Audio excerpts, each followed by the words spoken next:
जय हिंद दोस्तों, सभी का स्वागत है एक और नए वीडियो में। इस वीडियो में हम अध्याय 10 को पढ़ेंगे। टॉपिक का नाम है रेगिस्तान में जीवन। रेगिस्तान कितने प्रकार के होते हैं, रेगिस्तान में कैसे आपन चलता है, इन सभी के बारे में हम लोग इस चैप्टर में चर्चा करने का प्रयास करेंगे। नए लोगों को मैं बता दूं, यह जैक यह जैक बोर्ड का बुक है, जो झारखंड के क्लास 7 में यह बुक पढ़ाया जाता है। तो यह झारखंड के किसी भी एग्जाम के लिए बहुत इंपॉर्टेंट है। अगर आप नए हैं तो चैनल को सब्सक्राइब करके जुड़ जाइए। चलिए शुरुआत करते हैं। पिछले अध्यायों में हम पढ़ चुके हैं कि जिन स्थानों पर जल की उपलब्धता, वनस्पति, उचित तापमान होता है, वहां का जीवन आसान होता है। हम सभी जानते हैं, अगर हम लोग नहीं भी पढ़े होते तो भी हम लोग को पता है कि जिस स्थान पर जल की उपलब्धता होती है, वहां पर वनस्पति उपजते हैं, तापमान सही रहता है, वहां पर जीवन आसान हो जाता है। लोग आसानी से खेती कर पाते हैं, अपना पानी पीने के लिए उपलब्धता होती है, तो उससे जीवन यापन भी सही से चल पाता है। लेकिन कल्पना कीजिए ऐसे स्थान का जहां पीने का पानी, मवेशियों के लिए चारागाह, फसलों के लिए जल नहीं हो, वहां का जीवन कितना कठिन होगा।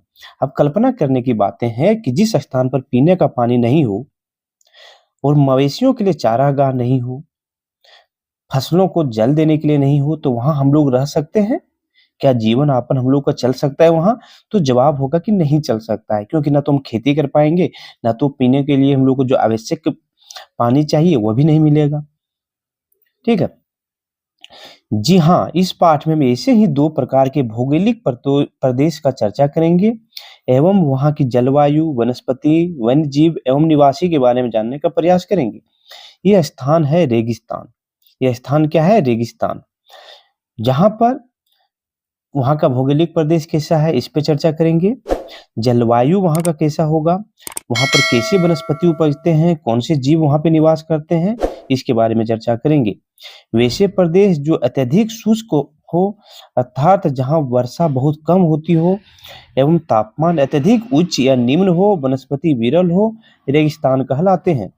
नए लोगों के लिए मैं बता दूं, एक अच्छा सा डिफिनेशन आपको मिल रहा है। रेगिस्तान किसको कहते हैं? तो ये स्थान, देखिए, वैसे प्रदेश जो अत्यंत शुष्क, मतलब ऐसा प्रदेश जहां बहुत ही गर्मी हो, अर्थात वर्षा बहुत कम होती हो, जहां पर तापमान अत्यधिक उच्च एवं निम्न हो, वनस्पति विरल हो, रेगिस्तान कहलाते हैं। अगर शॉर्ट में इसको देखा जाए तो ऐसा। वैसे स्थान जहां पर अत्यंत उच्च तापमान हो, वर्षा कम होती हो, वनस्पति जो है बहुत कम मात्रा में हो, और तापमान जहाँ निम्न भी होती हो, उसको हम क्या बोलेंगे? रेगिस्तान बोलेंगे। तो सिंपल सा है, जहाँ पे उच्च तापमान होगा वहां पर वनस्पति उपजेंगे नहीं, तो वर्षा होने की संभावना नहीं होगी। इसी तरह निम्न तापमान में भी इस तरह होगा। चलिए, अब है रेगिस्तान यानी मरुस्थल जो है 2 प्रकार के होते हैं। एक है गर्म रेगिस्तान। इस प्रकार के रेगिस्तान साधारणतः उच्च दबाव वाले क्षेत्रों में यानी कर्क रेखा और मकर रेखा के आसपास 20 डिग्री और 30 डिग्री उत्तरी एवं दक्षिणी अक्षांश के मध्य पाए जाते हैं। गर्म रेगिस्तान महाद्वीपों के पश्चिमी तट पर पाया जाता है। क्या बोला गया है? गर्म रेगिस्तान कहाँ पाया जाता है? तो कर्क रेखा और मकर रेखा के बीच में पाया जाता है। देखिए, ये ग्लोब बना हुआ है। यहाँ पर मेरा देखिए इक्वेटर है 0 डिग्री, यहाँ पर होगा 23.5 डिग्री, और ये होगा 66 यानी 66.5 डिग्री। इसी तरह यहाँ भी होगा।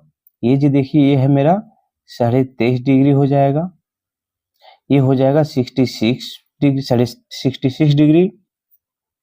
इस तरह है। अब बोला गया है कि कहाँ पे मरुस्थल मिलेंगे ज्यादा, तो मरुस्थल जो मिलेंगे वो हमारा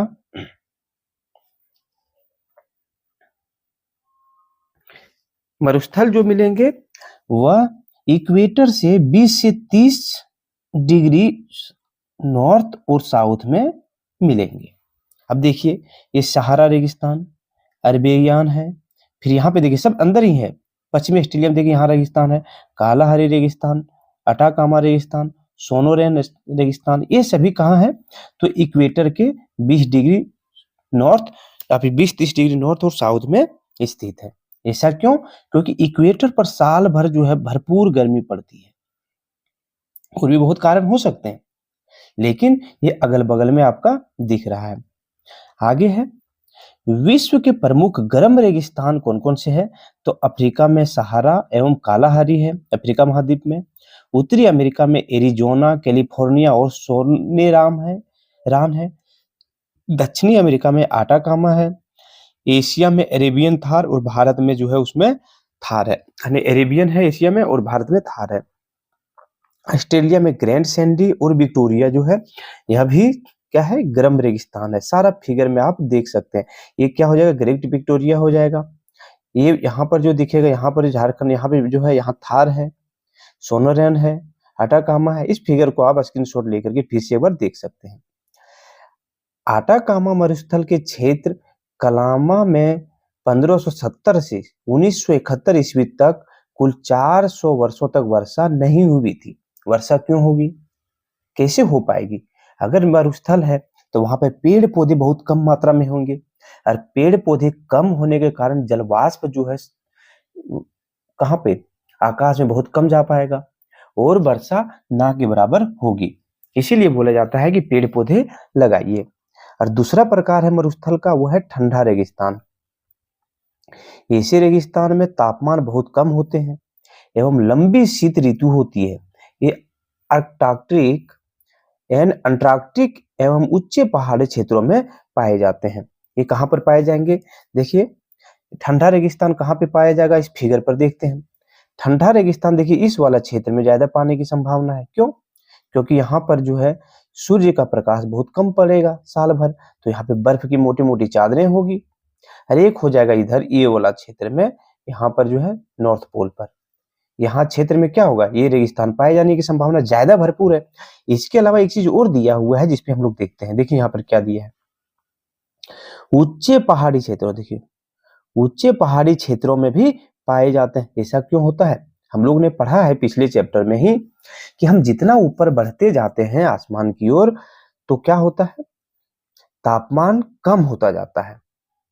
क्षोभ मंडल में हमने पढ़ा था कि 165 डिग्री सेल्सियस, सॉरी 165 मीटर अगर आप ऊंचाई पर जाते हैं तो 1 डिग्री सेल्सियस कम हो जाता है। इसी तरह देखें तो अगर 1000 मीटर तक ऊपर जाएंगे तो 6.5 डिग्री सेल्सियस तापमान कम हो जाएगा।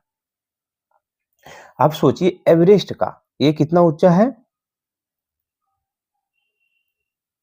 8,848 मीटर ऊंचा है। कितने तापमान कम हुए होंगे? देखिए लगभग 50 डिग्री सेल्सियस यहाँ का तापमान कम हो जाएगा। लगभग होगा कि नहीं? तो ऐसा है। अब आगे चलते हैं। विश्व के प्रमुख ठंडा रेगिस्तान कौन कौन है? एशिया में जो है टकलामकान, तिब्बत है, गोबी है, तुर्किस्तान है। ये सभी देखिए ऊंचाई है, पहाड़ी क्षेत्रों पर है। ऊंचा होने के कारण तापमान कम है। अफ्रीका में जो है नामीब है, यह भी ऊंचाई पर होगा। उत्तरी अमेरिका में ग्रीनलैंड और ग्रेट बेसिन, ये उत्तरी अमेरिका वाला जो है एक ध्रुव के नजदीक में है, ये सब वहां पर होना चाहिए। अंटार्कटिक जो है यह भी ध्रुव के पास है, तो यहाँ पर ठंडा रेगिस्तान होना चाहिए। अगर हम भारत के संदर्भ में बात करें तो भारत में भी यहाँ पर देखिए, भारत में भी ये वाला क्षेत्र देखिए पहाड़ी वाला क्षेत्र है, लद्दाख वाला क्षेत्र जो है ऊंचा है। यहाँ पर जो है उसको भी रेगिस्तान के रूप में हम लोग मानते हैं, ठंडा रेगिस्तान। ठीक है। सहारा क्या है? एक गर्म रेगिस्तान है, इसके ऊपर हम लोग चर्चा करेंगे। सहारा नाम अरबी शहर शब्द सहारा से लिया गया है, जिसका अर्थ होता है रेगिस्तान। सहारा के बारे में इसके स्थिति और विस्तार के बारे में हम लोग चर्चा करते हैं। विश्व मानचित्र में अफ्रीका को देखिए, इसके उत्तरी भाग में कर्क रेखा पर सहारा रेगिस्तान है। यह विश्व का सबसे बड़ा गर्म मरुस्थल है। यह विश्व का सबसे बड़ा गर्म मरुस्थल है। कौन सा? देखिए एक कर्क रेखा है, कर्क रेखा के उत्तरी साइड में बोला गया, देखिए यहाँ पे सहारा रेगिस्तान है। अब भारत देखिए, यहाँ पे भारत और सहारा रेगिस्तान देखिए, दो भारत इसमें समा जाएगा, इतना बड़ा जो है सहारा रेगिस्तान है। देखिए अटलांटिक महासागर से लाल सागर तक इसकी लंबाई लगभग 4800 किलोमीटर तथा सूडान के उत्तर से एटलस पर्वत के दक्षिण तक इसकी चौड़ाई लगभग 1800 किलोमीटर है। इसका कुल क्षेत्रफल भारत के क्षेत्रफल के दो गुने से भी अधिक है। सोचिए कितना बड़ा यह मरुस्थल है हमारे पृथ्वी पर, जिसमें देखिए नाइजर, चाड, सूडान, मिस्र, माली, मोरक्को, अल्जीरिया, ट्यूनिसिया, लीबिया, मुरितानिया के देशों में यह फैला हुआ है। ये सभी देश जितने दिख रहे हैं ज्यादातर जो है ये अफ्रीकी कॉन्टिनेंट में के देश हैं, यानी अफ्रीकी महाद्वीप के देश हैं। अब सहारा मरुस्थल में बालू की विशाल परतों के साथ साथ बजरी के मैदान, नग्न चट्टानी सतह वाले पठार हैं। मरुस्थल हम लोग क्या बताया, जहां पर रेत के भंडार हैं यहाँ पर, जिसके कारण क्या होता है, रेत के भंडार होने के कारण यहाँ पे वनस्पति नहीं उपज पाते, पानी जो है तुरंत सोख लेता है, अगर बारिश होता भी है तो बारिश होने की संभावना बहुत कम होती है, लेकिन अगर होता है तो पानी तुरंत जमीन के अंदर सोख लिया जाता है। कहा देखिए यहाँ पे ये इतने बालू आए कहाँ से, रेगिस्तान बना कैसे, तो किसी का कहना है कि यहाँ पर पहले अरबों साल पहले जो है महासागर बहते थे। महासागर के सूख जाने के बाद जो बालू था वह बालू अभी भी हम लोग को दिखता है।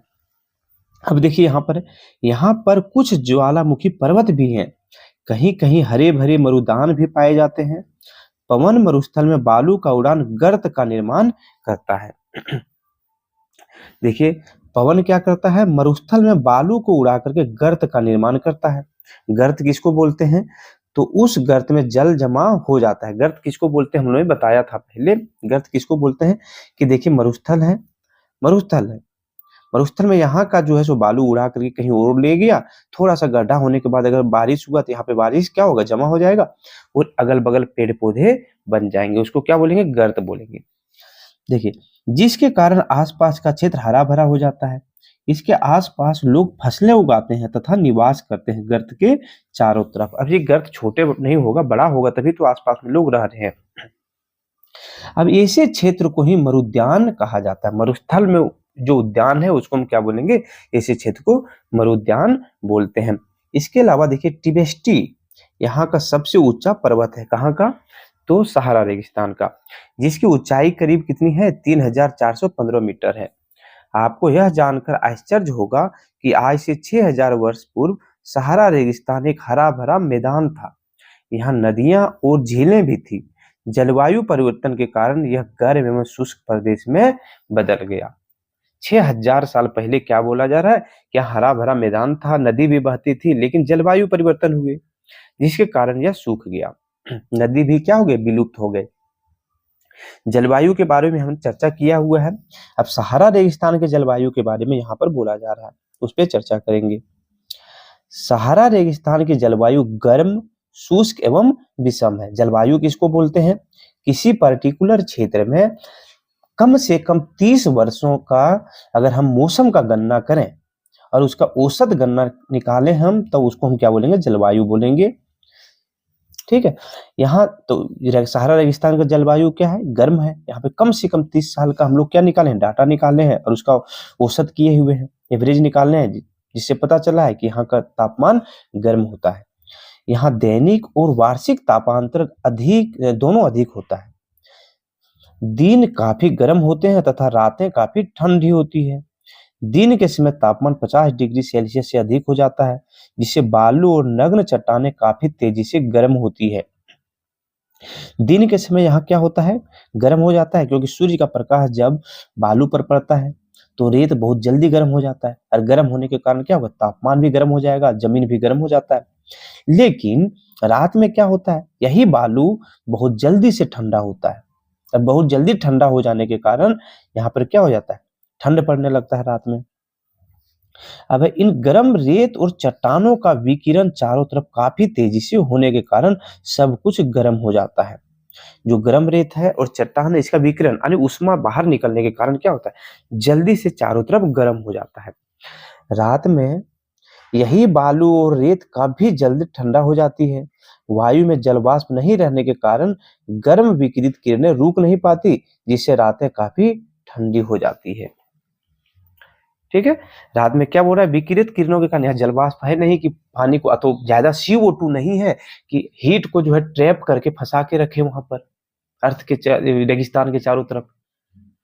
तो CO2 नहीं रहने के कारण हीट ट्रैप नहीं हो पाता और फिर से जलवायु में ऊपर उड़ जाता है, जलवायु नहीं मतलब वायुमंडल में उड़ जाता है, तो ठंडे होती है रातें। वहां तापमान गिर करके कितना हो जाता है, 0 डिग्री सेल्सियस तक पहुंच जाता है रात में। यहाँ आसमान बादल रहित होता है, वर्षा बहुत अल्पकाल के लिए होती है, कुछ क्षेत्रों में तो पिछले कई वर्षों से वर्षा हुई ही नहीं है। बादल रहित है, पेड़ पौधे नहीं है तो बादल नहीं आते हैं, वर्षा होता भी है बहुत मुश्किल से, तो बहुत कम होता है, कभी कभी तो वर्षों वर्षों तक वर्षा नहीं होती है। अब यहाँ में जो है वनस्पति और वन्य जीव कैसे हैं उस पर चर्चा करते हैं। अत्यंत ताप विषमता एवं बहुत अल्प वर्षा के कारण पौधे यहाँ जीवित नहीं रह पाते। वनस्पतियों में यहाँ मुख्य रूप से कैक्टस, खजूर एवं एकोसिया के वृक्ष पाए जाते हैं, इसको ज्यादा पानी की जरूरत नहीं होती है। तो ये सभी वृक्ष जो है वो कहाँ पे पाए जाते हैं, तो सहारा रेगिस्तान में पाए जाते हैं। मरुद्यानों में खजूर के पेड़ बहुतायत मिलते हैं। मरुद्यान कहाँ, गर्त जो बनता है पानी चारों तरफ जमा होने के बाद, वहां पर अगर खजूर के पेड़ निकले, ज्यादा खजूर के पेड़ पाए जाते हैं, वही बोला गया है।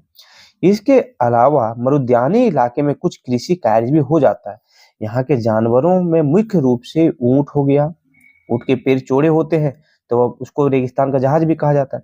लकड़बग्घा हो गया, सियार, लोमड़ी, बिच्छू, सांप एवं छिपकलियां शामिल है। बहुत कम मात्रा में होते होंगे लेकिन ये सभी यहाँ पर पाए जाते हैं। अब है मरुस्थल का जहाज। मरुस्थल का जहाज, ऊंट रेगिस्तान का सर्वाधिक महत्वपूर्ण पशु है। इसका उपयोग रेगिस्तानी क्षेत्र के लोग कई प्रकार से करते हैं। सबसे पहले बोझा ढोने, कृषि कार्य के लिए, इसके दूध का उपयोग, अगर मांस जो है मर गए ऊंट तो उसका मांस आदि कई चीजों को यह उपयोगी है, उपयोग ले लेते हैं इसका। रेगिस्तान में यह कई दिनों तक रुके बिना पानी पिए चल सकता है, यानी कई दिनों तक बिना पानी पिए जो है ऊंट क्या कर सकता है, रह सकता है। क्यों, आप देखेंगे ऊंट के पीठ पर कुब्बड़ जैसा होता है और गला के पास भी कुब्बड़ जैसा दिखता है। वहां पर यह क्या करता है, चर्बी के रूप में, यानी जब पानी की जरूरत इसको पड़ता है और पानी नहीं मिलता है तो वही चर्बी को गला करके अपने शरीर का जो भी काम है उसको पूरा करता है, तो कम पानी पीता है। इसी कारण इसको हम क्या बोलते हैं, मरुस्थल का जहाज भी कहते हैं। यहाँ पर देखेंगे क्या है, किसी स्थान में पाए जाने वाले सभी प्रकार के पेड़ पौधे वनस्पति जात तथा सभी प्रकार के जीव जंतु प्राणी जात कहलाते हैं। किसी स्थान पर अगर वनस्पति जात, अगर पेड़ पौधे पाए जाते हैं तो वनस्पति जात, और सभी प्रकार के जीव जंतु है उसको हम प्राणी जात कहते हैं। अब है निवासी। कष्टकारी विषम जलवायु के कारण सहारा रेगिस्तान विरल आबादी वाला क्षेत्र है। यहाँ पे गर्मी बहुत ज्यादा है दिन में, रात में ठंडा है, तो कष्टकारी जलवायु है, जिसके कारण यहाँ पर क्या होगा, आबादी बहुत कम देखने को मिलते हैं। यहाँ में कुछ जनजाति जैसे बेडुइन एवं तुआरेंग है, ये घुमंतु जनजाति है, यानी ऐसे जनजाति जो घूमते रहते हैं, ये घुमंतु जनजाति है जो बकरी, भेड़, ऊंट और घोड़े पालते हैं। इनसे इसको दूध, मांस, चमड़ा और बाल प्राप्त होते रहते हैं इन जानवरों से। चमड़े एवं खाल के उपयोग से पेटी, जूता, पानी की बोतल बनाते हैं तथा बालों का उपयोग चटाई, कालीन, कपड़े और कंबल बनाने में करते हैं। इसके अलावा धूल भरी आंधियों एवं गर्मी से बचने के लिए भारी वस्त्र पहनते हैं। रेगिस्तान में क्या होता है, हमेशा हर दिन धूल भरी आंधियां चलती है। क्यों, अभी हमने पढ़ा रेगिस्तान में सूर्य का जब हीट प्रकाश जब बालू पर पड़ता है तो बालू बहुत जल्दी गर्म हो जाते हैं। बालू के अगल बगल में जो भी एयर होता है, हवा होता है, वह ठंडा होकर के बहुत जल्दी वाष्पित होकर के ऊपर उड़ने लगते हैं, और ऊपर का हवा जो भारी है वो नीचे आता है जमीन पर, वह फिर गर्म होकर के ऊपर उठने लगता है। और यह प्रोसेस बहुत फास्ट होता है, जिसके कारण क्या हो रहा है, बहुत तेज से हवा चलने लगता है और आंधी जैसा महसूस होने लगता है। अब आंधी के साथ क्या होगा, अगर हवा चल रहा है तो उसके साथ जो है बालू भी अपने साथ एक जगह से दूसरी जगह लेके चले जाते हैं। विश्व की सबसे लंबी नदी नील सहारा मरुस्थल के पूर्वी भाग से प्रवाहित होती है। नील नदी जो है विश्व की सबसे लंबी नदी है जो सहारा मरुस्थल के पूर्वी भाग से प्रभावित होती है। मिस्र में नील नदी जो है घाटी क्षेत्र में जनसंख्या अपेक्षाकृत घनी है। यहाँ की मिट्टी उपजाऊ है तथा जल की उपलब्धता के कारण कृषि, कहाँ पर? नील नदी के जो घाटी क्षेत्र है वहां पर जनसंख्या क्या होगा? घनी होगा, क्योंकि वहां पानी की उपलब्धता है, अच्छी मिट्टी है, कृषि कर सकते हैं हम, तो वहां पर क्या हो जाए? लोग बसे हुए हैं ज्यादा। जानने योग्य बातें हैं, देखिए यहाँ पर सबसे पहले इतिहास के पिता हेरोडोटस ने मिस्र को नील नदी की देन कहा था। कहा है किसने? मिस्र जो है नील नदी था, जिसके कारण वहां पर मिस्र बसा। इसका कहना था किसका? इतिहास के पिता हेरोडोटस का। लीबिया के दक्षिणी भाग का अल अजीजिया क्षेत्र विश्व का सबसे गर्म भाग है। 1922 ईस्वी में यहाँ का अधिकतम तापमान 57.7 डिग्री दर्ज किया गया था। अब यहाँ पर कार्य देखिए, कहाँ पर? मिस्र का भी हमने पढ़े, नील नदी घाटी के क्षेत्र का कार्य क्या होता है? चावल, गेहूं, सेम यहाँ के मुख्य फसलें हैं। विश्व का सबसे ऊंचा बांध आसवान बांध जो है नील नदी पर है। आप देखेंगे विश्व का सबसे ऊंचा बांध जो है वो कहाँ पर है? आसवान बांध नाम है, जो नील नदी पर है। और यहाँ पर जो है खजूर यहाँ का मुख्य उत्पादक है। कहाँ का? मिस्र का। सहारा क्षेत्र के कुछ देशों में खनिज तेल की खोज के कारण वहां के जीवन यापन में काफी तेजी से परिवर्तन हो रहा है। जैसे अल्जीरिया, लीबिया, मिस्र प्रमुख खनिज तेल उत्पादक है। क्या बोला गया है कि सहारा क्षेत्र जो है, कुछ देशों में, सहारा क्षेत्र के जो अगल बगल में कुछ देश हैं जहां पर खनिज तेल मिले हैं, पेट्रोलियम मिला है। अब इसके खोज के बाद क्या हुआ? ये सभी देश इसको बेच रहे हैं वैसे देशों में जहां पे खनिज मतलब पेट्रोल नहीं है। अब इससे धन अर्जित हो रहा है और फिर यही चीज से सबका जीवन यापन तेजी से हो रहा है, विकास बहुत तेजी से हो रहा है। इसमें कुछ देश है, अल्जीरिया है, लीबिया है, मिस्र जो है प्रमुख मतलब खनिज तेल उत्पादक है। इसके अलावा लोहा, फास्फोरस, मैग्नीज तथा यूरेनियम मुख्य खनिज यहाँ पे देखने को मिलते हैं। सहारा रेगिस्तान की बातें हो रही है। आर्थिक विकास के कारण सहारा क्षेत्र की सांस्कृतिक जीवन शैली में भी परिवर्तन आ रहा है। जब विकास हो रहा है, जैसे खनिज तेल हम लोग बेच रहे हैं, तो आर्थिक विकास हो रहा है, यानी पैसे का विकास हो रहा है, जिससे हम लोग का जीवन यापन सुधर रहा है। किसका? सहारा क्षेत्र का जीवन यापन सुधर रहा है। तो सांस्कृतिक जीवन शैली में भी परिवर्तन आ रहा है। जहां पर पहले जो है आदिवासी की तरह रह रहे होंगे, वहां पर अब क्या हो रहा है? थोड़ा सा विकास होता जा रहा है। ऊंटों के कारवां का स्थान अब जहाँ ऊंट थे वहां मोटर गाड़ियों ने ले लिया है। जहाँ पहले ऊंट चलाए जाते थे वहां पर व्यापार के लिए ट्रकों एवं कंटेनरों का उपयोग किया जा रहा है।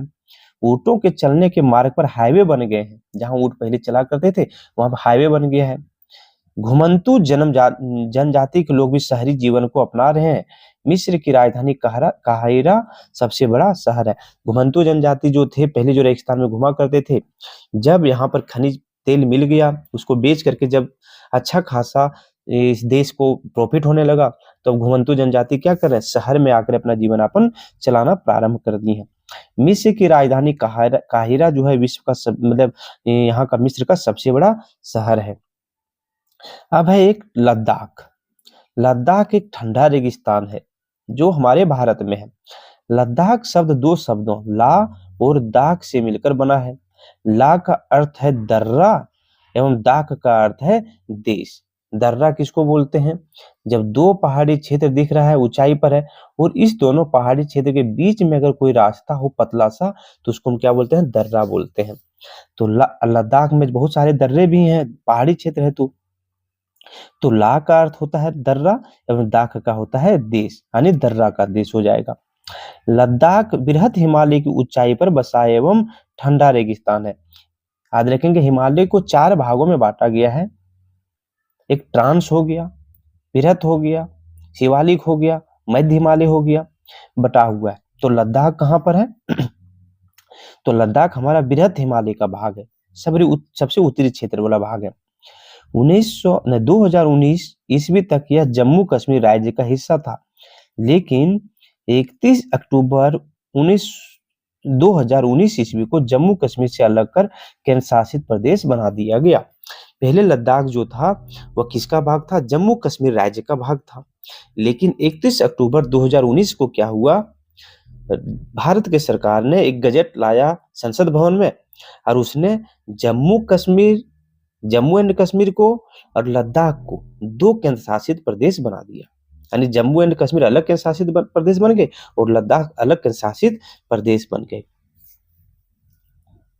लद्दाख का क्षेत्रफल जो है 59,146 वर्ग किलोमीटर है तथा जनसंख्या लगभग लद्दाख का कितना है 2,74,200 निवासी है। लेह जो है लद्दाख की राजधानी है। यह सन 1979 तक लद्दाख एक ही जिला था। 1979 तक लद्दाख क्या था, एक ही जिला था, लेकिन प्रशासनिक सुगमता हेतु जून 1979 में लेह एवं कारगिल 2 जिलों में विभक्त कर दिया गया। ठीक है, 2 जिला में विभक्त कर दिया गया। स्थिति और विस्तार कैसा है, तो लद्दाख जो उत्तर में काराकोरम एवं दक्षिण में जास्कर पर्वत से घिरा हुआ है। दक्षिण में जास्कर पर्वत और उत्तर में काराकोरम पर्वत। इसका क्षेत्रफल लगभग जो 59,146 वर्ग किलोमीटर है। इसकी ऊंचाई जो है कारगिल में 3,000 मीटर से लेकर के काराकोरम में 8,000 मीटर तक ऊंचा है। ठीक है, यानी अब जैसे जो है ईस्ट वेस्ट साइड से ईस्ट की ओर जाएंगे तो पहाड़ी का ऊंचाई क्या होता है, धीरे धीरे बढ़ता जाता है। तो कारगिल क्षेत्र में जहां 3,000 मीटर था, वहीं जब काराकोरम की ओर हम लोग बढ़ेंगे, आगे की ओर बढ़ेंगे उत्तर की ओर, तो 800 मीटर तक ऊंचा हो जाता है। यहाँ 4 पर्वत श्रेणियां हैं, एक बृहद हिमालय, दूसरा जास्कर, तीसरा लद्दाख, चौथा है काराकोरम। यहाँ का जलवायु कैसा है, तो लद्दाख का एक और नाम जो है खापा चान भी है, जिसका अर्थ होता है हिम भूमि या बर्फ की भूमि। लद्दाख का एक और नाम है जिसको हम क्या बोलेंगे, बर्फ की भूमि, हिम की भूमि बोलेंगे। इस नाम से यहाँ की जलवायु का पता चलता है। हिम भूमि अगर बोलेंगे जलवायु को पता चल जाता है कि यहाँ पे बर्फ पाए जाते हैं बहुत ज्यादा में। लद्दाख की जलवायु अत्यधिक शीतल एवं शुष्क है। इसके मुख्यतः 2 कारण है। पहला अत्यधिक ऊंचाई, दूसरा समुद्र से अधिक दूरी के कारण क्या होता है, लद्दाख की जलवायु अत्यधिक शीतल है, यानी ज्यादा ठंडा है यहाँ पर। हिमालय जैसे ऊंचे पर्वत मानसून के बादलों को रोक देते हैं, जिससे लद्दाख क्षेत्र वृष्टि छाया वाला क्षेत्र बन जाता है।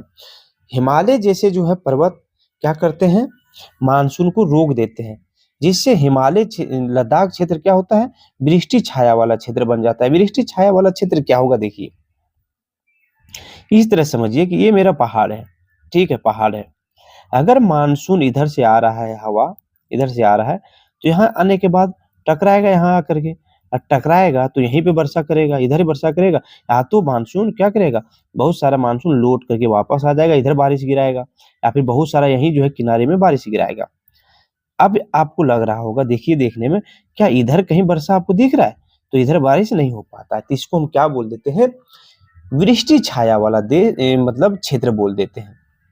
तो अतः यहाँ वर्षा बहुत कम या नहीं होती है। वार्षिक वर्षा 10 सेंटीमीटर तक होती है। भारत में सबसे कम वर्षा वाला स्थान लेह लद्दाख में स्थित है। याद रखेंगे, भारत में सबसे कम वर्षा वाला स्थान जो है लेह जो है वो लद्दाख में स्थित है। अगर क्वेश्चन में आपसे पूछ दिया जाए कि भारत में सबसे कम वर्षा वाला क्षेत्र कौन सा होगा, तो हम लोग तुरंत सबसे पहले समझते हैं रेगिस्तानी क्षेत्र। तो रेगिस्तान किसको, तो बालू वाले रेगिस्तान को हम लोग, यानी गर्म रेगिस्तान को हम लोग मुख्य रूप से दिमाग में ले आते हैं। जहां पर वर्षा कम होती है, सही है, लेकिन सबसे कम वर्षा भारत के संदर्भ में बात करें तो कहां पे होता है, लद्दाख में होता है। अधिक ऊंचाई होने के कारण वायु परत पतली है। अधिक ऊंचाई होने के कारण क्या होगा, वायु जो है सघन नहीं है, ज्यादा घना नहीं है, पतला है, जिससे यहाँ सूर्य की किरणों से गर्मी महसूस होती है। इस प्रकार यहाँ एक साथ ठंड और गर्मी महसूस होती है। ऊपर में ग्रीष्म ऋतु में यहाँ दिन का तापमान 0 डिग्री सेल्सियस से कुछ ऊपर तथा रात में जो है -30 डिग्री सेंटीग्रेड से नीचे चला जाता है। दिन में यहाँ पर 0 डिग्री सेल्सियस, रात में -30 डिग्री। शीत ऋतु में तापमान जो है हमेशा 40 डिग्री से कम ही रहता है। सोचिए कैसे यहाँ पे जीवन यापन चलता होगा। भारत में विश्व का सर्वाधिक ठंडे स्थानों में से एक ट्रांस लद्दाख में स्थित है। द्रास लद्दाख में स्थित है। लद्दाख में एक व्यक्ति अपने पैरों को, देखिए सबसे इंपॉर्टेंट क्या बोल रहा है, लद्दाख में अगर एक व्यक्ति पैरों को धूप में तथा शरीर के बाकी हिस्सों को छाया में रखकर बैठता है तो वह एक साथ उष्माघात एवं तुषार उपघात का शिकार हो सकता है, यानी बीमार हो सकते हैं।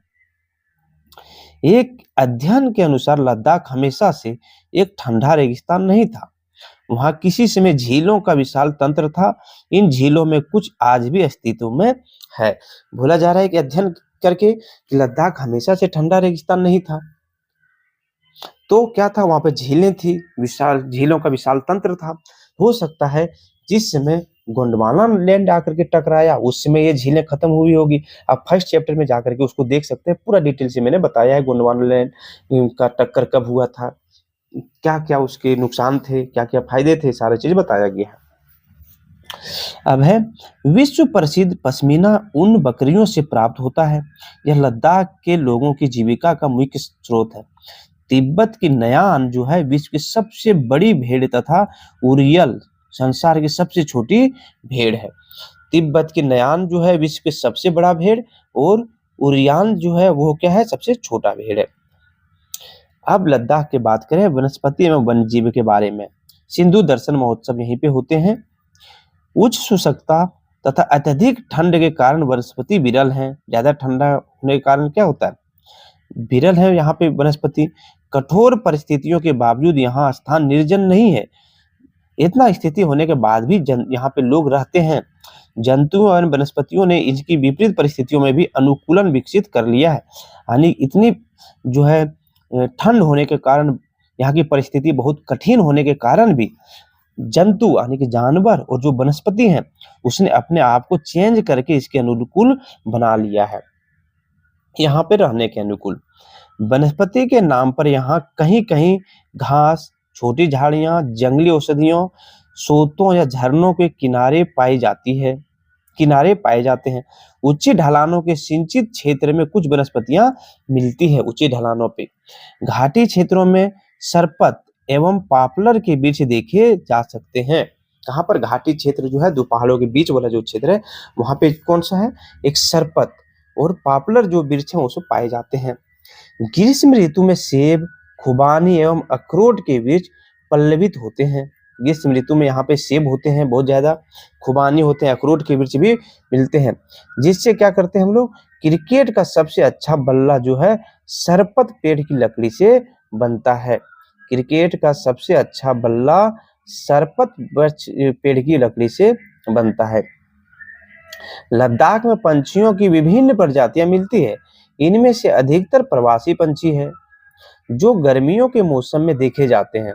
प्रवासी पंछी यानी एक जगह से दूसरी जगह जाना और आने वाले पंछियां जो है देखते हैं यहाँ पे। गर्मियों के मौसम में यहाँ दिख जाता है, ठंड में अधिक ठंड रहने के कारण वहां से हट करके दूसरी जगह चला जाता है। यहाँ के पंछियों में रॉबिन, रीडस्टार्ट, तिब्बती स्नोकॉक, रेवेन, हुप कुलिंग, दहियल, थिरथिरा, हुदहुद आदि प्रमुख है। यहाँ पर पंछियों का लगभग 225 प्रजातियां देखी गई है। कहाँ पर, लद्दाख में। लद्दाख के स्तनधारी पशुओं में मुख्य रूप से दुर्लभ साकिन, आक, तिब्बती भेड़ जो है नयान के नाम से, नीली भेड़ भराल, जंगली बकरी, कुत्ते, खरगोश, हिम तेंदुआ, तिब्बती हिरन शामिल है। हाल ही में यहाँ तिब्बती रेतीली लोमड़ियों की भी खोजी गई है। इन जानवरों का उपयोग दूध, मांस, खाल प्राप्त करने के लिए किया जाता है। मतलब दुर्लभ क्षेत्र होने के कारण भी यहाँ पर जो है वनस्पति उपज निकल रहे हैं, जीव जंतु जो है यहाँ पर पाए जा रहे हैं। चीरू या तिब्बती जो है एंटीलोप का एक विलुप्त प्राय जीव है। इसका शिकार शहतूत नामक ऊन के लिए किया जाता है। यह ऊन वजन में हल्का एवं अत्यधिक गर्म होता है। किसका करते हैं, चीरू या फिर तिब्बती एंटीलोप का जो है विलुप्त प्राय जीव है, यानी विलुप्त होने के कगार पर है। हो सकता है शहतूत नामक ऊन लेने के लिए हम लोग क्या किया, उसका ज्यादा दोहन कर दिया, खत्म करने के कगार पर चली गई। अब है निवासी जो है लद्दाख के बारे में देखेंगे। लद्दाख के लोग मुख्यतः बौद्ध और इस्लाम धर्म के मानने वाले हैं। इस्लाम धर्म को मानने वाले लोगों की संख्या जो है बहुत कम है। मानने वाले कारगिल में अधिक है, जबकि बौद्ध धर्म के अनुयायियों की संख्या लेह में अधिक है। यहाँ के लोगों की मुख्य भाषा क्या है, लद्दाखी है। शिक्षित लोग हिंदी, उर्दू और अंग्रेजी में भी जानते हैं, यानी बात करते हैं। यहाँ के लोगों का मुख्य भोजन क्या है, तो है थुक्पा तथा सापा। यहाँ मुख्य संगीत यंत्र क्या है? सुरना और दामन, जो शहनाई और ड्रम है। मुख्य खेल आइस हॉकी है यहाँ पर। यहाँ के समाज में महिलाओं का स्थान ऊंचा है। लद्दाख क्षेत्र में अनेक बौद्ध मठ अपने परंपरागत गोपा के साथ स्थित है। लद्दाख में जो है बौद्ध मठ यहाँ पर है, जो परंपरागत गोपा के साथ स्थित है। हेमिस, कौन कौन से बौद्ध मठ? देखिए, हेमिस, थिक्से, सो, लामापुरु कुछ प्रसिद्ध मठ है। हेमिस महोत्सव यहीं पे मनाया जाता है, लद्दाख में ही, याद रखेंगे। देखिए, हेमिस त्योहार यहाँ का प्रसिद्ध त्योहार है, जो जून के महीने में मनाया जाता है। इसके अलावा सितंबर में लद्दाख महोत्सव एवं मई जून में सिंधु दर्शन मुख्य उत्सव है यहाँ पर लद्दाख का। ग्रीष्म ऋतु में यहाँ फसलों की खेती होती है। मुख्य रूप से जौ, आलू, मटर, सेम एवं सलजम की खेती होती है। कहाँ पर? जो ठंडा वाला क्षेत्र में ठंडा के समय जो रोपा जाता है वही सब ज्यादा यहाँ पर उपजता है। ग्रीष्म भले ऋतु हो लेकिन वहाँ का मौसम ठंडा ही रहता है। 3000 मीटर की ऊंचाई तक गेहूं उगाया जाता है। फसलों की खेती के साथ साथ फलों की खेती एवं पशुपालन भी यहाँ के लोगों का पेशा है। भारत सरकार के रक्षा अनुसंधान एवं विकास संस्थान DRDO ने यहाँ के मौसम के अनुकूल फल और सब्जी उत्पादन की नई तकनीक विकसित की है। ठंडा प्रदेश है तो उसके लिए DRDO ने क्या किया है, यहाँ पर जो है सब्जी उपजाने के लिए, फल उपजाने के लिए नई तकनीक भी विकसित की है। जाड़े के दिनों में यहाँ के लोग धार्मिक अनुष्ठानों एवं त्योहारों में व्यस्त रहते हैं, क्योंकि इस समय मौसम बहुत कष्टकारी होता है। महिलाएं घर एवं खेतों में काम करने के साथ साथ छोटे मोटे व्यवसाय भी करती हैं। यहाँ दुकानें संभालती हैं। इसमें साल, कालीन, चटाई आदि बुनाई का भी कार्य होता है लद्दाख में। वर्तमान में पर्यटन लद्दाख का एक मुख्य क्रियाकलाप है। पर्यटन जब से धारा 370 वहां से हटा है तब से लद्दाख के क्षेत्रों में जो है पर्यटन की संख्या बढ़ी है, पर्यटकों की संख्या बढ़ी है। देश विदेश के अनेक पर्यटक यहाँ आते हैं। गोपा दर्शन, घास के मैदान, हिम नदी की सैर तथा विभिन्न अनुष्ठानों को देखना यहाँ का मुख्य पर्यटक आकर्षण है। लोग देखने जाते हैं। मई से अक्टूबर तक यहाँ पर्यटन का अनुकूल समय रहता है, क्योंकि इस समय जो है ठंडा कम रहता है, बर्फ ज्यादा नहीं गिरे हुए रहते हैं। उसके बाद ठंडा आ जाने के कारण जो है क्या होगा, पर्यटन कम होते जाएंगे। लद्दाख का सबसे बड़ा शहर कौन सा है? लेह है, और लेह ही क्या है, राजधानी है लद्दाख का, जो श्रीनगर से सड़क मार्ग से 434 किलोमीटर की दूरी पर है। श्रीनगर से राष्ट्रीय राजमार्ग संख्या 1 जो है कश्मीर घाटी को लेह से जोड़ती है। राष्ट्रीय राजमार्ग संख्या 1 जो है वो कश्मीर घाटी से होते हुए लद्दाख की ओर जाती है। और देखिए आगे, मनाली लेह राजमार्ग 4 दर्रों से गुजरता है। मनाली लेह जो है राजमार्ग वो 4 दर्रों से गुजरती है। यह है रोहतांगला, बारालाचाला, लुंगलाचाला और टंगलंगला।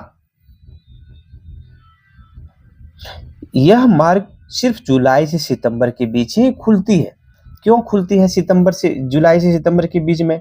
क्योंकि उस समय जो है बर्फ बहुत कम गिरते हैं, जिसके कारण सड़क पर बर्फ नहीं जमती। अगर यह साल भर खुला रहेगा तो क्या होगा, बर्फ जो है सड़क पर गिरेंगे, और अगर आप गाड़ी से जा रहे हैं तो क्या होगा, बर्फ से फिसलन के कारण घाटी में गिरने का खतरा होता है, जान माल की हानि होने का खतरा होता है। इसी को ध्यान में रखते हुए जुलाई से सितंबर के बीच में ही इसको खोला गया रहता है। ठीक है, तो यह चैप्टर जो है यहीं पे समाप्त हो रहा है। अगर आप इस चैनल पर नए हैं और झारखंड के किसी भी एग्जाम का तैयारी करना चाहते हैं तो आप हमसे जुड़ जाइए सब्सक्राइब करके, और लाइन बाय लाइन जो है झारखंड के सभी बुक को अच्छी तरह से समझ करके अपना जो है एग्जाम का तैयारी बेहतर बनाइए। चलिए धन्यवाद, फिर से मिलते हैं एक और नए अच्छे वीडियो में।